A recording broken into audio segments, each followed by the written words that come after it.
ورجعنا لكم بعد الفاصل. خلينا نروح لفقرة مان تو مان مع كابتن أحمد.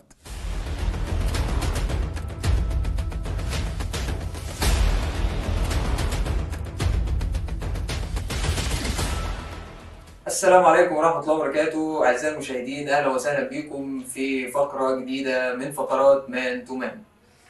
حلقة النهاردة هنتكلم فيها عن كأس العالم للأندية والمشاركة التاسعة لنادي الأهلي المصري طبعا في البطولة. كأس العالم للأندية في نسخته رقم 20 واللي النادي الأهلي بيشارك فيه للمرة التاسعة إن شاء الله في السعودية للعام الحالي. النادي الأهلي هيكون مشارك بعد 8 مشاركات سابقة بدأت في عام 2005 2006 2008 2012 2013 2020 2021 و2022. النادي الاهلي مستمر بشكل كبير جدا كتاني اكثر الانديه مشاركه في بطوله كاس العالم للانديه. بالاضافه كمان ان النادي الاهلي يعني قدم مباريات كبيره جدا في كاس العالم للانديه خلال المواسم الماضيه بالتحديد، وقدر ان هو يحصد لقب او مركز ثالث ويحصد برونزيه كاس العالم للانديه مرتين. فان شاء الله بامر الله يكون حليفه التوفيق في النسخه الاخيره بالنظام القديم لكاس العالم للانديه.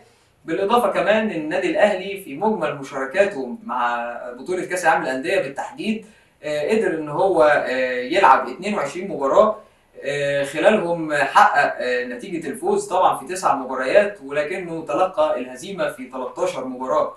النادي الأهلي سجل في مجمل مشاركاته مع بطولة كأس العالم للأندية قدر إن هو يسجل 24 هدف ومني مرماه ب 34 هدف. النادي الأهلي قدر إن هو يلعب قصاد أندية آسيوية، أندية الاتحاد الآسيوي بالتحديد 7 مباريات، حقق الفوز في 3 مباريات وتلقى الهزيمة في 4 مباريات. لعب أمام أندية أمريكا الشمالية 6 مباريات، حقق الفوز في 3 مباريات وتلقى الهزيمة في 3 مباريات. لعب أمام أندية أمريكا الجنوبية 5 مباريات، كوبا ليبرتادوريس أبطال أمريكا الجنوبية 5 مباريات، للأسف حقق الفوز في مباراة وحيدة وتلقى الهزيمة في 4 مناسبات. النادي الاهلي قدر ان هو يلعب امام ابطال اوروبا مباراتين، طبعا كانت المباراتين امام نادي بايرن ميونخ ونادي ريال مدريد. طبعا النادي الاهلي تلقى الهزيمه في المباراتين، ولعب امام بطل اوقيانوسيا وبالتحديد نادي اوكلاند سيتي النيوزيلندي مباراتين، وقدر ان هو يحقق الفوز في المباراتين. النادي الأهلي مشاركته في هذه النسخة هتكون في الدولة الخامسة لبطولة كأس العالم للأندية. النادي الأهلي قبل كده شارك في اليابان وشارك في قطر والإمارات والمغرب، والسعودية إن شاء الله هتكون هي الدولة المستضيفة رقم 5 بالنسبة للنادي الأهلي في بطولة كأس العالم للأندية.